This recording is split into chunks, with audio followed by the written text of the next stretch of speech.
Bismillahirrahmanirrahim. Assalamu alaikum everyone. My name is Yasir Yamin and I welcome you all in this session. My friends, आज की class में जो हम लोग topic discuss करने जा रहे हैं, ये टॉपिक बजाते खुद बहुत ज़्यादा इम्पॉर्टेंट है फाइनेंशियल रिपोर्टिंग के स्टूडेंट्स के लिए भी और स्ट्रेटेजिक बिजनेस रिपोर्टिंग यानी एडवांस कॉर्पोरेट लेवल रिपोर्टिंग के लिए भी बहुत ज़्यादा ज़रूरी है। ये जो टॉपिक हम डिस्कस करने जा रहे हैं, ये एक ऐसा टॉपिक है विच हैज़ बीन मिसअंडरस्टूड और मैं ऐसे बोलूँगा कि partially understood by many of the students. तो हमें इस लेक्चर के अंदर ये मेक श्योर करना पड़ेगा कि हम बड़े तहम्मुल से, बड़े तौर तरीके से, बड़े एक फेमिलियर तरीके से हम लोग अपने इस अकाउंटिंग स्टैंडर्ड को पढ़ें। I am going to take my time. मैं थोड़ा सा स्लो पढ़ाऊंगा ये वाला पार्ट आपको, तो क्योंकि मैं चाहूँगा कि मैं आप लोगों को वो कॉन्सेप्ट्स डिलीवर कर सकूं कि आपकी एग्जामिनेशन, आपकी अंडरस्टैंडिंग, आपकी लॉजिक्स बहुत ज़्यादा आसान हो जाए।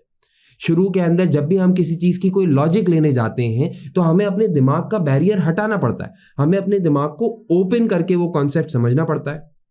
एक बार वो कॉन्सेप्ट हमें समझ में आ जाए तो उसके बाद फिर वर्किंग्स कोई खास मायने नहीं रखती, वर्किंग्स जल्दी जल्दी होती चली जाती हैं। तो बेयर इन माइंड कि आपने मेरे साथ थोड़ा सा तहम्मुल के साथ चलना होगा। Alright my friends, without any further ado I would like to tell you कि आज जो हम टॉपिक डिस्कस करने जा रहे हैं, इस टॉपिक का नाम है my friends IAS 12 income taxes. Now IAS 12 में इनकम टैक्सेस के ऊपर बात की जाती है। याद रखिएगा कि इनकम टैक्स सेल्स टैक्स नहीं होता। इस पूरे अकाउंटिंग स्टैंडर्ड के अंदर हम सिर्फ और सिर्फ खालिसतन जो बात करेंगे वो इनकम्स के ऊपर, यानी आपकी प्रॉफिटेबिलिटी के ऊपर, आपकी नेट इनकम के ऊपर लगने वाले टैक्सेस के ऊपर बात करेंगे। वो इस अकाउंटिंग स्टैंडर्ड के अंदर कवर्ड है। Now we'll start with the very basics of IAS 12। सबसे पहले तो हमें ये समझना पड़ेगा कि आखिरकार ये इनकम टैक्स क्या होता है और इसकी बेसिक लेवल की अकाउंटिंग क्या है। फिर हम वहां से थोड़ा सा एडवांस्ड लेवल के ऊपर चलेंगे और अपने जो डिफिकल्टी लेवल है या जो कॉन्सेप्ट का लेवल है उसको थोड़ा सा बढ़ाते चले जाएंगे। Now let's start with the very basics। सबसे पहला तो सवाल ये बनता है कि सर देखें, आपने हमेशा समझाया है कि किसी भी अकाउंटिंग स्टैंडर्ड को समझने के लिए सबसे पहले उसका नाम समझना ज़रूरी होता है। नाम समझ में आ जाए तो काम भी समझ में आ जाता है, और नाम ही ना समझ में आए तो काम ही समझ में नहीं आता। देखिए सर, सबसे पहला सवाल हमारा ये है कि what do you mean by income taxes. Income taxes से आपकी मुराद क्या है?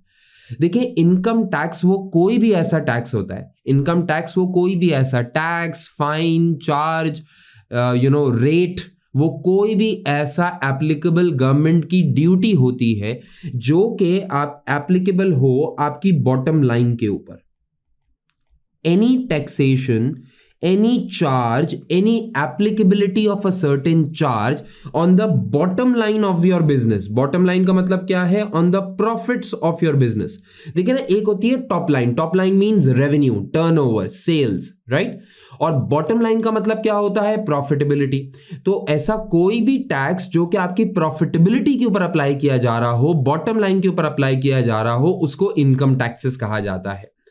From the point of view of this standard, you need to understand, you must have a fair idea that when you talk about IAS 12 and the applicability of income taxes, so for the purpose of this standard, income taxes include all domestic and foreign taxes which are based on taxable profit। किसी भी organisation के taxable profit के ऊपर जो भी tax लगाया जाता है, चाहे वो फॉरेन हो चाहे वो डोमेस्टिक हो। डोमेस्टिक का मतलब आपकी अपनी कंट्री के अंदर, आपके अपने स्टेट के अंदर। फॉरेन क्या हो सकता है कि फॉर एग्जांपल अगर आप एक मल्टीनेशनल कंपनी है और आपके कुछ ऑपरेशंस आपके मुल्क के बाहर भी हैं, तो अगर उनके ऊपर भी कोई टैक्स एप्लीकेबल होता है तो उस टैक्सेबल प्रॉफिट पे लगने वाले टैक्स की अकाउंटिंग भी IAS 12 ही प्रपोज किया करेगा। क्लियर होती है बात? ये डन है। अब सबसे पहले इस अकाउंटिंग स्टैंडर्ड का ऑब्जेक्टिव क्या है? इस अकाउंटिंग स्टैंडर्ड का ऑब्जेक्टिव बहुत ही बेसिक है, बहुत ही सॉफ्ट खुशबू है, यानी नथिंग टेक्निकल अबाउट इट। क्या कहते हैं? To prescribe accounting treatment for current and future taxation consequences. इस पूरे अकाउंटिंग स्टैंडर्ड के अंदर हम बेसिकली ये बात कर रहे हैं कि टैक्स के कॉन्सिक्वेंसेस की अकाउंटिंग क्या होगी, वहां वो टैक्स आज लग रहा हो या एट अ फ्यूचर डेट जाके लग रहा हो। तो करंट और फ्यूचर टैक्सेशन की सारी अकाउंटिंग इसी अकाउंटिंग स्टैंडर्ड के अंदर हुआ करेगी। ऑलराइट, याद रखिएगा, हम सबसे पहले जो बात शुरू करेंगे वो हम सबसे पहले बेसिक लेवल से बात शुरू करेंगे। हम करंट टैक्सेस से बात शुरू करेंगे।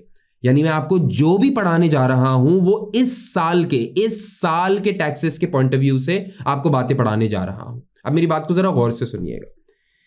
देखें, सबसे पहले बेसिक बात हमको ये समझ में आती है कि अगर कोई भी कंपनी है, now let us suppose there is a company ABC company, और इस एबीसी कंपनी ने ईयर 1 के अंदर प्रॉफिट कमाया। एबीसी कंपनी ने ईयर 1 के अंदर प्रॉफिट कमाया, यानी फॉर एग्जांपल इनके पास सेल्स थी, राइट, इनके पास कॉस्ट ऑफ सेल्स थी, कॉस्ट ऑफ सेल्स लेस करने के बाद इनके पास ग्रॉस प्रॉफिट आया।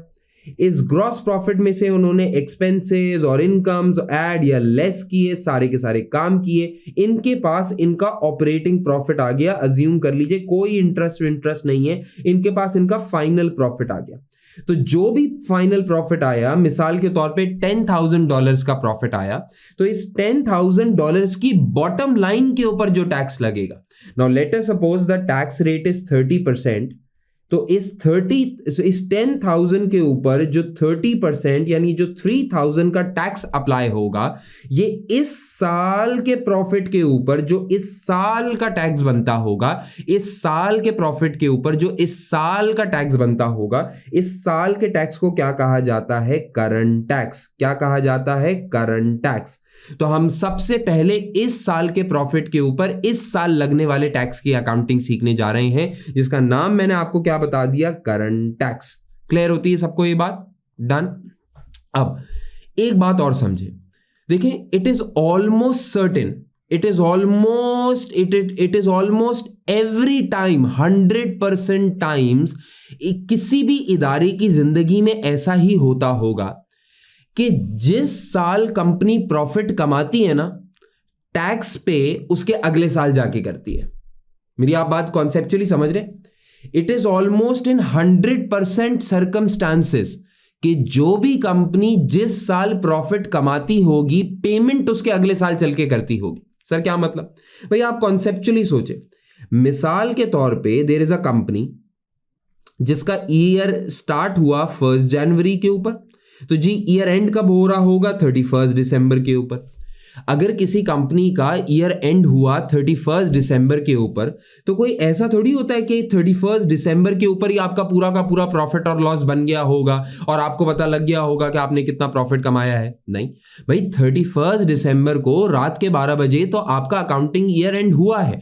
अब इस अकाउंटिंग ईयर एंड होने के बाद अकाउंटेंट बैठेगा और पूरे साल की ट्रांजैक्शंस को समराइज करके 1 महीने बाद, 1.5 महीने बाद, 2 महीने बाद अल्टीमेटली सारी की सारी एडजस्टमेंट्स पास करके अपने फाइनल अकाउंट्स बनाएगा।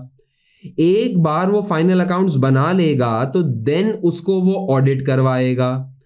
ऑडिट करवा लेने के बाद अपने बोर्ड ऑफ डायरेक्टर्स के पास जाएगा ताकि वो इन फाइनेंशियल स्टेटमेंट्स को का अप्रूवल दे दें। ऐसा ही है। तो टेक्निकली स्पीकिंग ये पॉइंट इन टाइम वो पॉइंट इन टाइम होता है जब आपका पूरा का पूरा प्रॉफिट और लॉस अकाउंट फाइनल हो चुका होता है। And this may be approximately you know हो सकता है अभी तक 31 मार्च नेक्स्ट ईयर हो चुकी हो। अब जब 31 मार्च नेक्स्ट ईयर तक आपके फाइनेंशियल स्टेटमेंट्स बन गई, वो ऑडिट हो गई, सारी चीजें हो गई, तो इस ही के बाद ऐसा पॉसिबल है ना कि आप अपने टैक्सेशन अथॉरिटी को, मिसाल के तौर पे पाकिस्तान में एफबीआर को या यूके के अंदर एचएमआरसी को जाके अब जाके आप टैक्स जमा कराने की पोजीशन के अंदर होंगे, because finally you have approved financial statements in front of you and then you can go to your taxation authorities and now pay taxation. बात समझ में आती? तो यानी ये तो लाजिम और मजलूम बात हो गई ना कि जो भी कंपनी का ईयर एंड होगा अल्टीमेटली टैक्स उसके बाद जाके ही पे हो रहा होगा, यानी अगले साल जाके पे हो रहा होगा। Just to give you a context, ये सिर्फ कॉन्टेक्चुअलाइज करने के लिए है। जैसे पाकिस्तान के अंदर मेजॉरिटी कंपनीज का अकाउंटिंग ईयर एंड होता है 30 जून, क्योंकि टैक्स ईयर भी 30 जून में खत्म होता है, तो अकाउंटिंग ईयर एंड भी ज्यादातर कंपनीज का, हाँ बैंकिंग कंपनीज को उठा दें, सर्टेन स्पेशल कंपनीज को उठा दें जिनके स्पेशल ईयर एंड्स होते हैं, वरना ज्यादातर कंपनीज का ईयर एंड 30 जून होता है। लेकिन टैक्स जमा करवाने की कंपनीज के लिए आखिरी तारीख क्या है? वो जाती है दिसंबर में। हाँ, तो आपका ईयर एंड पहले होता है, फिर उसके बाद आपके फाइनेंशियल स्टेटमेंट्स बनते हैं, ऑडिट होते हैं, बोर्ड ऑफ डायरेक्टर्स अप्रूव करते हैं, एजीएम होती है, तब जाके आपकी फाइनेंशियल स्टेटमेंट्स फाइनल होती हैं। जनरली उसके बाद ही टैक्स जमा कराना होता है। यानी ये बात तो डन है कि इस साल का टैक्स अल्टीमेटली पे अगले साल होगा। इट इज ऑलमोस्ट सर्टेन, मतलब 110% केसेस के अंदर ये हो रहा होगा कि इस साल का टैक्स हमेशा अगले साल जाके पे होगा। Now the question arises is कि सर अगर इस साल का टैक्स अगले साल जाके पे होगा तो क्या हम टैक्सेशन का जो एक्सपेंस है वो भी अगले साल ही जाके रिकॉर्ड किया करेंगे? The answer is no. आप लॉजिकली सोचिए कि क्या हम अक्रूवल बेसिस को मानने वाले लोग हैं या कैश बेसिस को मानने वाले लोग हैं? सर जी हम लाजिम तौर के ऊपर अक्रूवल को मानने वाले लोग हैं। हम ये नहीं कर सकते कि इस साल पैसा कमाएं लेकिन उसकी एक्सपेंस की एंट्री अगले साल जाके बनाया करें। It is almost impossible, it is not possible. यानी लाजिम तौर के ऊपर हमें इस साल का एक्सपेंस इसी साल रिकॉर्ड करना पड़ेगा according to accruals concept. Sir तो वो एक्सपेंस रिकॉर्ड करें कैसे? हमें क्या करना पड़ता है कि जब कंपनी की फाइनेंशियल स्टेटमेंट्स बन चुकी होती हैं, प्रॉफिटेबिलिटी कैलकुलेट हो चुकी होती है, तो हम टैक्सेबल प्रॉफिट कैलकुलेट करते हैं। टैक्सेबल प्रॉफिट कैलकुलेट करने के बाद उसको रेट से मल्टीप्लाई करते हैं और रेट से मल्टीप्लाई करने के बाद with in the year and accounting entry बना देते हैं। यानी इसी साल टैक्स रिकग्नाइज कर लेते हैं। सर कैसे करेंगे भाई? इसी साल मुझे अकाउंटिंग एंट्री बनानी पड़ेगी बेस्ड ऑन माय एस्टिमेट कि मुझे कितना टैक्स देना पड़ेगा। मुझे इसी साल के अंदर अकाउंटिंग एंट्री बनानी पड़ेगी। मैं टैक्स एक्सपेंस को डेबिट कर दिया करूंगा based on my own estimated amounts के साथ मैं अपने टैक्स एक्सपेंस को क्या कर दिया करूंगा? डेबिट कर दिया करूंगा। सर टैक्स पे एक्सपेंस तो डेबिट हो गया लेकिन क्या कैश क्रेडिट हो रहा होगा? नहीं, कैश तो अगले साल जाके पे होना है।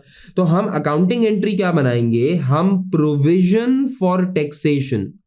Provision means a liability of uncertain timings और अमाउंट, यानी एक एस्टिमेटेड लाइबिलिटी को आसान जबान में प्रोविजन कहा जा सकता है। तो हम टैक्स एक्सपेंस को डेबिट कर दिया करेंगे प्रोविजन फॉर टैक्सेशन को, या आप ऐसे भी कह सकते हैं, देखें इसमें घबराइएगा नहीं, मैं अक्सर अकाउंटिंग एंट्री बनाता हूं टैक्स एक्सपेंस डेबिट, सही है, और tax liability credit, current tax liability credit, ये मैं अकाउंटिंग एंट्री बना देता हूं। This should be my accounting entry. बात समझ में आती है? तो यानी सर्टेन हो गया इस साल का टैक्स हमेशा अगले साल जाके पे होता है। याद कर लो मेरी ये लाइनें, क्योंकि मैं बहुत बार आगे ये लाइन इस्तेमाल करूंगा। ये लाजिम व मजलूम है कि इस साल का टैक्स हमेशा अगले साल जाके पे होगा। तो इस साल एंटिटी को एस्टिमेट करना पड़ता है, वर्किंग आउट करनी पड़ती है कि हमारा टैक्स एक्सपेंस कितना होगा, और उसकी एस्टिमेटेड लाइबिलिटी के साथ एंट्री बना लेनी होती है टैक्स एक्सपेंस डेबिट और टैक्स लाइबिलिटी क्रेडिट। डन। हमने एक लाइबिलिटी क्रेडिट, एक करंट लाइबिलिटी क्रेडिट की अकाउंटिंग एंट्री बना ली। डन हो गई भाई बात? जरा सब लोग अपने दिमागों में कंफर्म करें कि बात समझ में आ गई।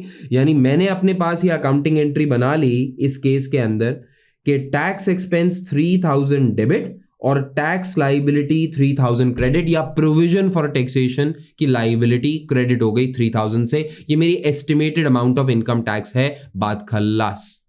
डन। बात समझ में आ रही है?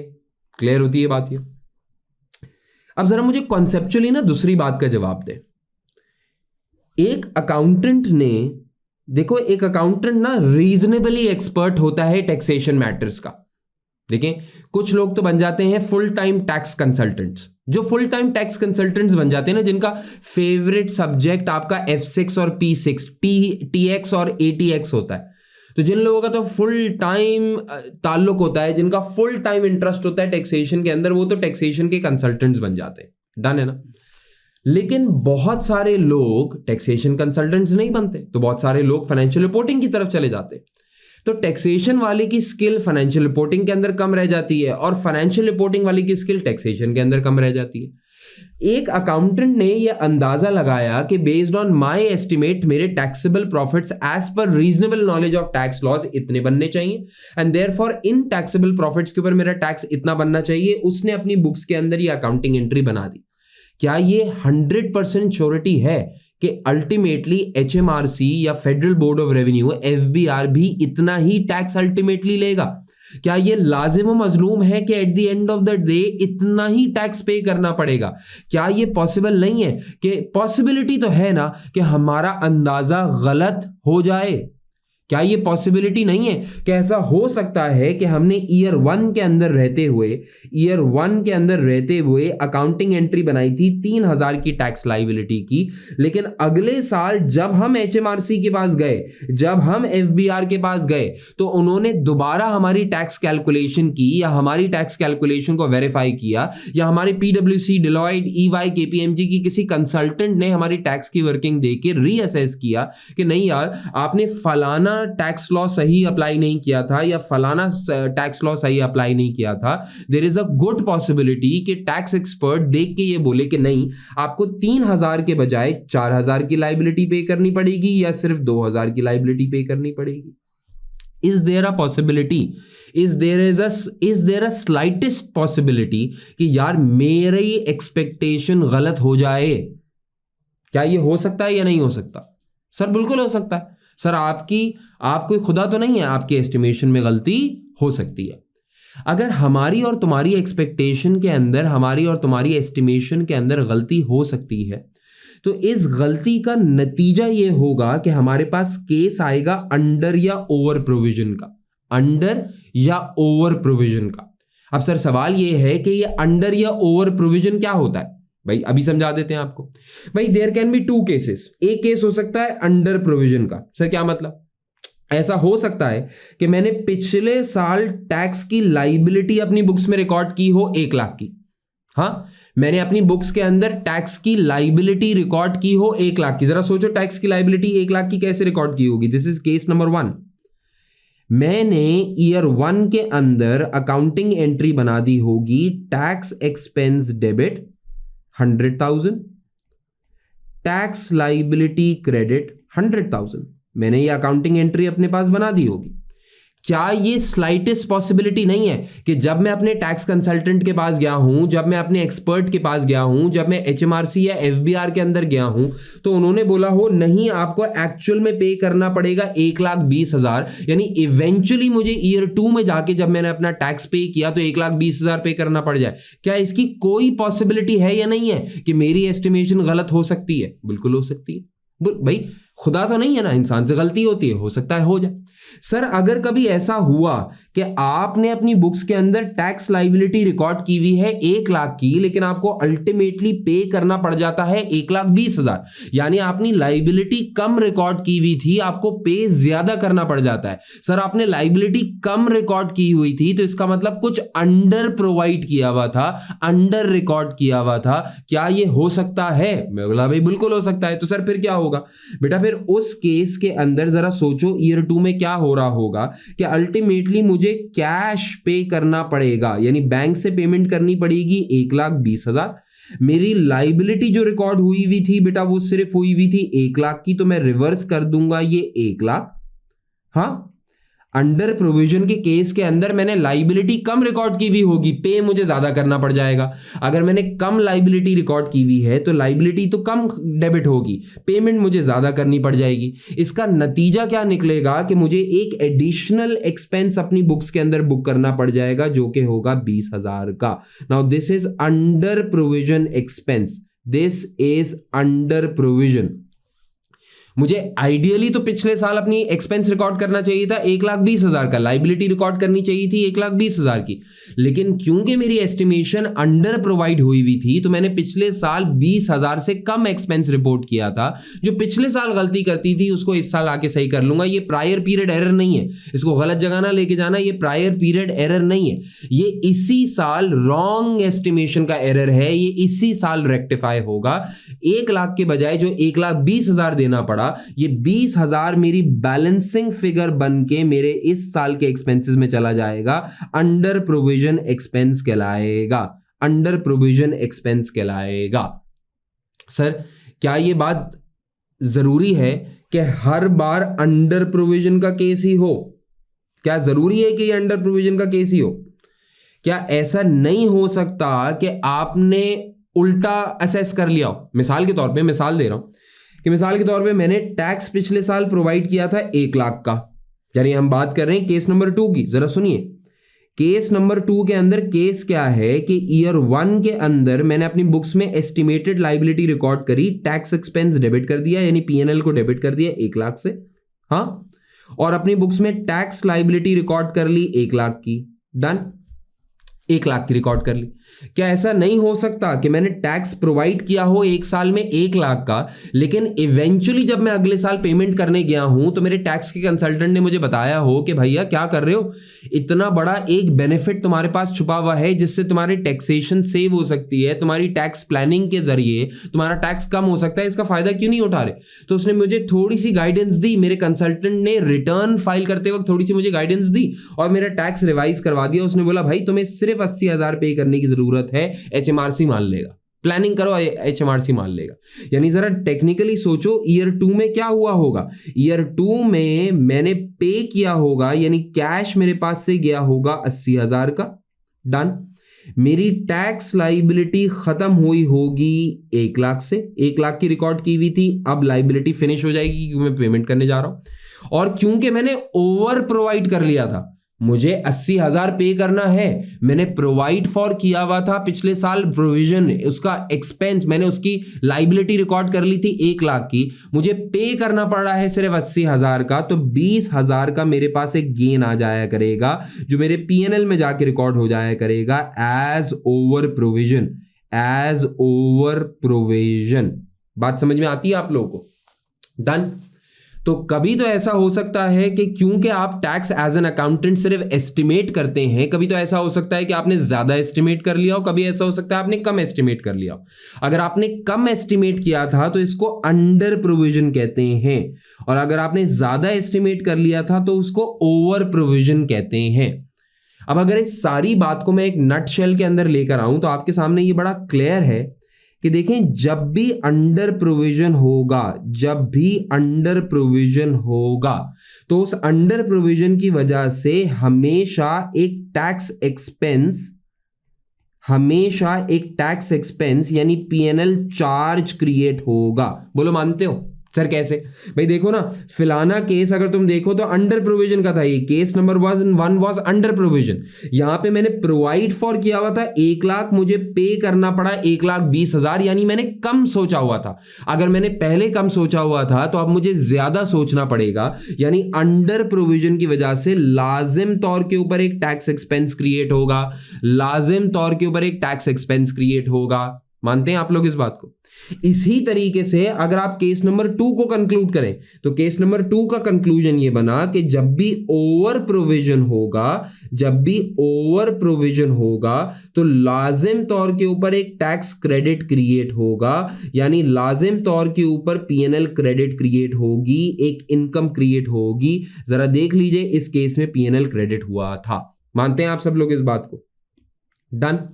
तो अपने पास जरा ना याद कर लो, जब भी अंडर प्रोविजन होगा तो एक्सपेंस क्रिएट होगा, जब भी ओवर प्रोविजन होगा तो उसकी वजह से इनकम क्रिएट होगी। 3 बार बोलूंगा, अंडर प्रोविजन की वजह से एक्सपेंस क्रिएट होगा, ओवर प्रोविजन की वजह से इनकम क्रिएट होगी, अंडर प्रोविजन की वजह से एक्सपेंस क्रिएट होगा, ओवर प्रोविजन की वजह से इनकम क्रिएट होगी। बात समझ में आती है आपको? डन। अब इसको ना पहचानने का एग्जामिनेशन क्वेश्चंस में एक और तरीका। देखिए, जब आप एग्जाम के अंदर जाएंगे ना तो आपके एग्जाम के अंदर आपको मोस्ट लाइकली गिवन होगा, फाइनल अकाउंट्स का सवाल करते वक्त, फाइनेंशियल स्टेटमेंट्स का सवाल करते वक्त आपके सामने गिवन होगा एक ट्रायल बैलेंस, राइट? अच्छा, इस ट्रायल बैलेंस के अंदर याद रखना एक डेबिट साइड होगी लाजिम तौर के ऊपर, एक क्रेडिट साइड होगी। तुम्हारे ट्रायल बैलेंस के अंदर ना एक जगह पे तुम्हें लिख के दिया हुआ होगा टैक्स। तुम्हारे ट्रायल बैलेंस के अंदर तुम्हें एक जगह पे लिख के दिया हुआ होगा टैक्स। जब भी फाइनल अकाउंट्स का सवाल आएगा ना, फाइनेंशियल स्टेटमेंट्स बनाने का, PNL बैलेंस शीट बनाने का सवाल आएगा, तो तुम्हें एक ट्रायल बैलेंस गिवन होगा। ट्रायल बैलेंस में एक डेबिट कॉलम होगा, एक क्रेडिट कॉलम होगा, और उस ट्रायल बैलेंस में लिख के दिया हुआ होगा टैक्स। अच्छा, पहली बात तो अपने दिमाग में कोर कॉन्क्रीट कर लो, ये याद कर लो, ये समझ लो, ये कॉन्सेप्चुअली समझ लो। ट्रायल बैलेंस के अंदर जो टैक्स का बैलेंस तुम लोगों को लिख के दिया हुआ होगा ना, ट्रायल बैलेंस के अंदर जो तुम लोगों को टैक्स का बैलेंस लिख के दिया हुआ होगा, ये लाजिम तौर के ऊपर करंट ईयर का टैक्स नहीं हो सकता। ये लाजिम तौर के ऊपर करंट ईयर का टैक्स नहीं हो सकता। ये लाजिम तौर के ऊपर लास्ट ईयर के टैक्स की एडजस्टमेंट है। ये लाजिम तौर के ऊपर लास्ट ईयर के टैक्स की एडजस्टमेंट है। ये करंट ईयर का टैक्स नहीं हो सकता। सर क्यों? बेटा याद रखना, ट्रायल बैलेंस के अंदर हर वो चीज आती है जो कि या तो पेड हो या तो एडजस्टेड हो। ट्रायल बैलेंस के अंदर हर वो चीज आती है जो कि या तो पेड हो या तो एडजस्टेड हो। अच्छा, ये करंट ईयर टैक्स नहीं हो सकता। क्यों भाई? ट्रायल बैलेंस के अंदर हर वो चीज आती है जो कि पेड हो। इस साल का टैक्स हमेशा अगले साल जाके पे होता है। अगर इस साल का टैक्स हमेशा अगले साल जाके पे होता है तो जब पेमेंट हुई ही नहीं तो इस साल के ट्रायल बैलेंस में नहीं आ सकती। Make sense? कॉमन सेंस की बात है। जब टैक्स पे ही अगले साल जाके होगा तो अगले साल अगर जाके टैक्स पे होता है, अभी पिछली स्लाइड में मैंने बताया इस साल का टैक्स हमेशा अगले साल जाके पे होता है, तो अगर टैक्स पे ही अगले साल होगा तो जब इस साल पे ही नहीं हुआ तो आपके ट्रायल बैलेंस में नहीं आ सकता। पहली बात तो क्लियर होगी। डन। दूसरी बार जरा कॉन्सेप्चुअली सोचो कि जब एग्जामिनर तुमको फाइनल अकाउंट्स का, फाइनेंशियल स्टेटमेंट्स बनाने का सवाल देता है, पीएनएल बैलेंस शीट बनाने का सवाल देता है, तो बेटा आप लॉजिकली सोचें, आपको बोला गया है कि पीएनएल बनाओ, आपको बोला जा रहा है कि पीएनएल बनाओ, तो मेरे भाई इसका मतलब अभी तक पीएनएल नहीं बना हुआ। तो जब तक पीएनएल बना हुआ ही नहीं है तो टैक्स कैसे कैलकुलेट हो सकता है?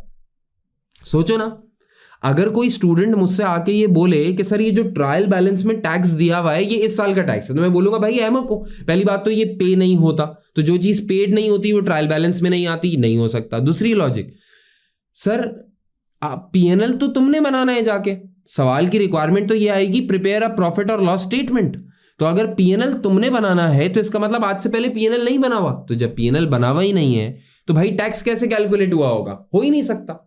तो ये लाजिम तौर के ऊपर याद रखना, जब भी फाइनेंशियल स्टेटमेंट्स का सवाल आएगा, ये लाजिम है, जब भी फाइनेंशियल स्टेटमेंट्स का सवाल आएगा बच्चों, तो तुम्हारे पास ये जो टैक्स ट्रायल बैलेंस के अंदर लिख के दिया हुआ होगा ये लाजिम तौर के ऊपर प्रायर ईयर टैक्स होगा, लाजिम तौर के ऊपर ये प्रायर ईयर टैक्स होगा और कुछ नहीं हो सकता।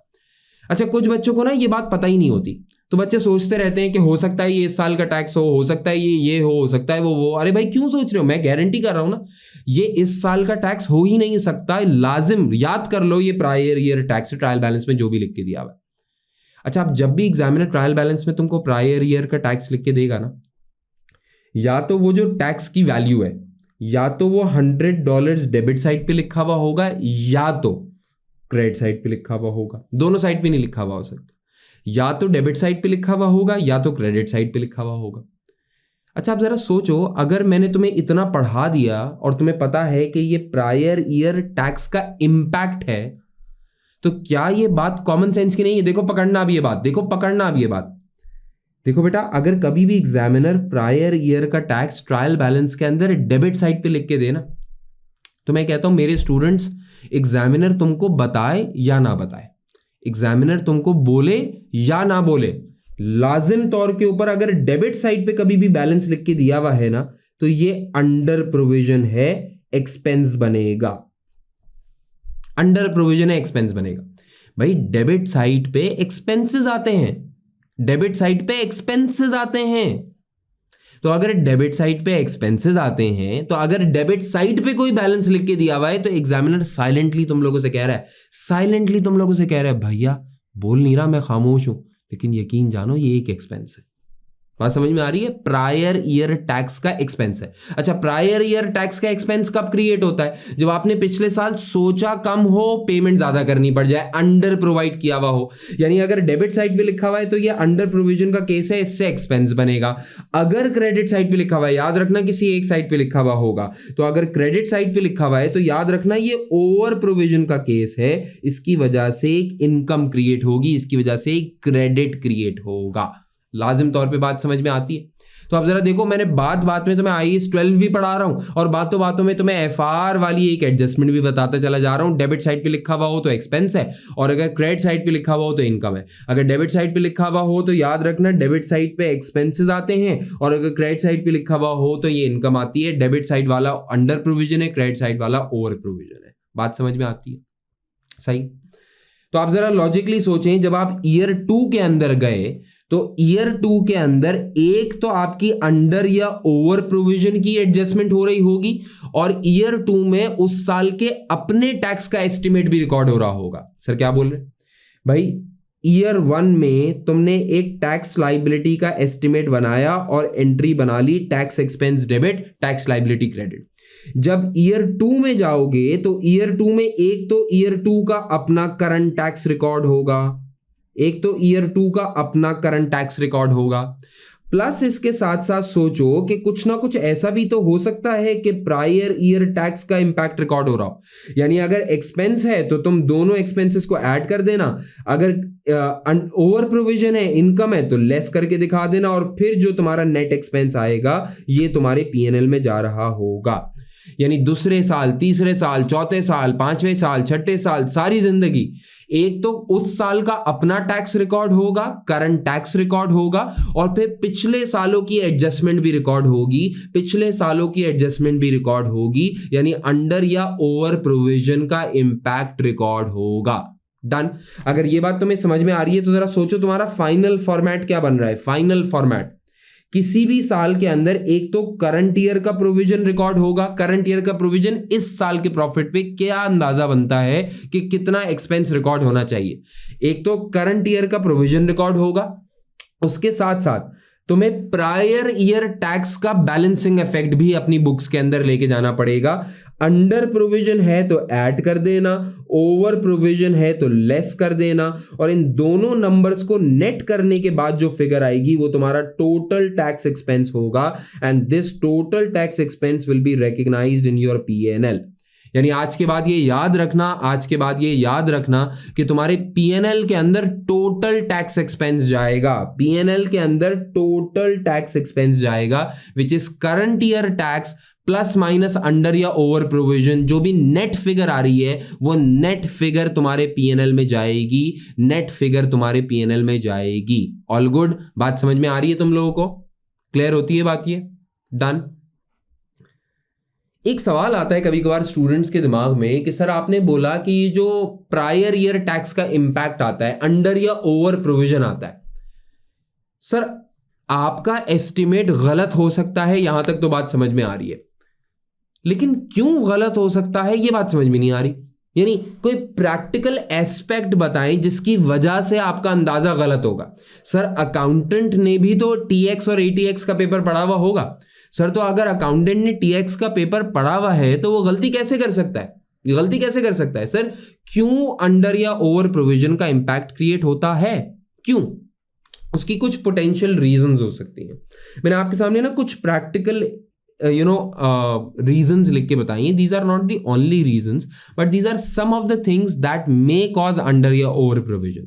क्या हो सकता है? आपने टैक्स की कैलकुलेशन के अंदर गलती कर दी हो, कोई चीज ऐड करनी थी, कोई चीज लेस कर दी हो, कोई चीज लेस करनी थी, कोई चीज ऐड कर दी हो। जिन लोगों ने टीएक्स का पेपर पढ़ा हुआ है उनको मालूम है कि एक पूरी स्टेटमेंट बनती है ना, ट्रेडिंग पीएनएल बना रहे हो, ट्रेडिंग इनकम बना रहे हो, तो उसके अंदर बहुत सारे एक्सपेंसेस ऐड बैक हो रहे होते हैं, बहुत सारी इनकम्स लेस हो रही होती हैं। हो सकता है उसमें कोई गलती हो गई हो, टैक्स की कैलकुलेशन के अंदर कोई गलती हो गई। ऐसा भी हो सकता है कि फॉर एग्जांपल जब अकाउंटेंट टैक्सेबल प्रॉफिट की कैलकुलेशन कर रहा था, जब अकाउंटेंट टैक्सेबल प्रॉफिट की कैलकुलेशन कर रहा था तो ऐसा हो सकता है उसने गलत इनकम के ऊपर गलत रेट लगा दिया हो। आपको पता है ना, आपने टीएक्स के पेपर में पढ़ा होगा there are different type of income streams. तो आपकी ट्रेडिंग इनकम अलग चीज होती है, आपकी फॉर एग्जांपल एम्प्लॉयमेंट इनकम अलग चीज होती है, आपकी कैपिटल इनकम अलग चीज होती है, डिविडेंड इनकम अलग चीज होती है। अच्छा, इन सब के अलग अलग इनकम स्ट्रीट क्यों किया जाता है? क्योंकि इन सब के ऊपर रेट अलग अलग अप्लाई होता है। बिजनेस इनकम के ऊपर टैक्स रेट अलग अप्लाई होता है, डिविडेंड इनकम के ऊपर टैक्स रेट अलग अप्लाई होता है, कैपिटल गेन्स के ऊपर टैक्स रेट अलग अलग अप्लाई होता है। तो ऐसा हो सकता है कि अकाउंटेंट ने कैलकुलेशन करते वक्त इस वाले हेड का टैक्स रेट इसके ऊपर लगा दिया हो, या कोई वाइस वर्सा काम कर दिया हो। गलती तो हो सकती है ना भाई, गलती इंसानों से होती है, तुम जैसों से तो नहीं। हर इंसान गलती करता है, ये हो सकता है गलती हो गई, उसकी वजह से अंडर या ओवर प्रोविजन आ गया हो। सर अगर गलती ना की हो तो भाई अंडर ओवर प्रोविजन नहीं आएगा, सिंपल। यानी ये वाली चीज जीरो हो जाएगी, सिंपल। अगर गलती हो जाए तो अंडर या ओवर, वरना गलती नहीं हो तो सब सेट है, क्लियर। हो सकता है मैंने जैसे बताया इनकम क्लासिफिकेशंस के अंदर गलती हो जाए, कोई इनकम बनती ट्रेडिंग इनकम हो, अकाउंटेंट ने गलती से उसको कैपिटल इनकम के अंदर डाल दिया हो, कैपिटल गेन्स के अंदर डाल दिया। फिर आप कंसल्टेंट के पास गए हो, कंसल्टेंट ने आपकी रिव्यू किया हो आपकी वर्किंग और बोला हो ये नहीं, ये करना चाहिए था। हो सकता है, बिल्कुल हो सकता है। हाँ, फिर हो सकता है आपने बाद में जाके टैक्स एडवाइस ली हो। हाँ, ये जो है ना कि भाई आपको अकाउंटेंट ने बोला कि नहीं भाई नहीं, 1 लाख के बजाय तुम्हें सिर्फ 80,000 पे करने की जरूरत है, तो अक्सर कंपनीज जो अपने टैक्स लॉयर्स के पास या टैक्स कंसल्टेंट से रुजू करती हैं ना, वो आफ्टर एजीएम करती हैं। जब अल्टीमेटली रिटर्न फाइल करने का टाइम आता है ना, तब आप अपने कंसल्टेंट्स के पास जाते हैं, उनको अपनी टैक्स की वर्किंग शो करते हैं और वो अक्सर आपको एडवाइस करते हैं कि आपने टैक्स की वर्किंग सही की है या नहीं की है, आप इसमें टैक्स की प्लानिंग करके कुछ पैसा सेव कर सकते थे या नहीं कर सकते थे। May be the advice is received at a later stage, जिसकी वजह से आपने प्लान किया हो कि यार मुझे 1 लाख पे करना था, पे सिर्फ 80,000 करना पड़े क्योंकि कंसल्टेंट ने आपका टैक्स बचा लिया अंडर या ओवर प्रोविजन। डन। फिर हो सकता है रेट्रोस्पेक्टिव टैक्सेशन हो जाए। अच्छा, रेट्रोस्पेक्टिव टैक्सेशन सिर्फ पाकिस्तान में ही होती है। पाकिस्तान आपको पता है ना, एक unique country in its own regard है। हमारे यहाँ जो चीज़ें होती हैं वो ना आपको इंडिया में देखेंगी ना आपको किसी और मुल्क के अंदर देखेंगे। हम फैंटास्टिक लोग हैं। जैसे पाकिस्तान के अंदर हमारे यहाँ एक फाइनेंस मिनिस्टर थे जिनका नाम है इसाक भाई। तो इसाक भाई ने क्या किया अभी रिसेंटली कि इसाक भाई ने टैक्स लॉ निकाला। अच्छा, जनरली क्या होता है, जब भी कोई टैक्स का लॉ आता है तो वो आने वाले साल के लिए आता है। आने वाले साल में ये टैक्स रेट अप्लाई होगा, इस तरह टैक्स लॉ आता है। इसाक भाई ने क्या किया, वो आए, उन्होंने बोला कि यार बैंकिंग कंपनीज ने पिछले 3 साल में जितना प्रॉफिट कमाया है ना, उस पर टैक्स दे दो। चलो भाई, ये भी एक नई टाइप की लॉजिक है। इसाक भाई हमारे ऐसी चीजें लेकर आते हैं कि वो दुनिया में आपको हमारे पास ही नजर आएंगे। भाई ये प्रोडक्ट हमारी अपनी पेटेंटेड है। रेट्रोस्पेक्टिव टैक्सेशन करते हैं। रेट्रोस्पेक्टिव का मतलब होता है पास्ट की टैक्सेशन करना शुरू कर देते हैं। इसाक भाई बोलते हैं यार बात ये है कि देखो इस साल गवर्नमेंट के पास पैसे इतने जमा हो नहीं रहे, फिस्कल डेफिसिट आ रहा है। यार मैंने देखा तो पिछले 3 सालों में तो तुमने बहुत कमाया था। सामने वाला कह रहा है कि सर मैंने बहुत कमाया था लेकिन बहुत टैक्स भी दे दिया था 30% के रेट के ऊपर। नहीं, इसाक भाई बोलेंगे अच्छा तुमने पिछले सालों में 30% पे टैक्स रेट दिया था, उसको से एक काम करो, जरा कैलकुलेशन करो 35% के हिसाब से, 35% के हिसाब से, फिर जो टैक्स बनता है ना इंक्रीमेंटल वो भी जमा करा दो। ये इसाक भाई करते हैं। अगर इसाक भाई ऐसा करेंगे तो हमने टैक्स का अंदाजा कम लगाया होगा, पेमेंट ज्यादा करनी पड़ जाएगी, अंडर प्रोविजनिंग आ जाएगी। ये भी हरकतें हो सकती हैं आपकी। ठीक है, तो आपने अब सारी बातों का कंक्लूजन क्या निकला, इस साल का टैक्स अगले साल जाके पे होता है। इस साल के टैक्स को करंट टैक्स कहते हैं। जब भी पीएनएल बना रहे होंगे तो करंट ईयर प्रोविजन में अंडर या ओवर प्रोविजन को एडजस्ट करने के बाद जो फिगर आएगी उसको अपने पीएनएल के अंदर लेके जाया करेंगे। ये सारी कहानी का कंक्लूजन है। ठीक है। अच्छा, एक एसओएफपी के पॉइंट ऑफ व्यू से भी बता दूं, जरा सा टच कर रहा हूं, बाद में जब फाइनल अकाउंट्स करेंगे तो इसको डिटेल में टच करेंगे, लेकिन अभी जरा सी बात तो मैं बता रहा हूं। जब एसओएफपी बना रहे होते हैं ना बेटा, जब एसओएफपी बना रहे होते हैं तो स्टेटमेंट ऑफ फाइनेंशियल पोजीशन यानी बैलेंस शीट के अंदर सिर्फ करंट ईयर प्रोविजन की करंट लायबिलिटी जाती है। याद रखना, प्रायर ईयर टैक्स का कोई भी गेन या लॉस, प्रायर ईयर टैक्स का कोई भी टैक्स एक्सपेंस या कोई भी टैक्स क्रेडिट एसओएफपी के अंदर नहीं जाता। सर क्यों नहीं जाता? बेटा लॉजिकली सोचो, अंडर या ओवर प्रोविजन आता ही तब है जब पेमेंट हो चुकी होती है। आता ही तब है जब पेमेंट हो चुकी होती है। तो याद रखना, अंडर या ओवर प्रोविजन की पेमेंट हो चुकी होती है। अंडर या ओवर प्रोविजन का पीएनएल एस्पेक्ट तो है, बैलेंस शीट में कोई एस्पेक्ट नहीं है। सिर्फ बता के छोड़ रहा हूं, एट अ लेटर स्टेज जाके डिस्कस किया करेंगे।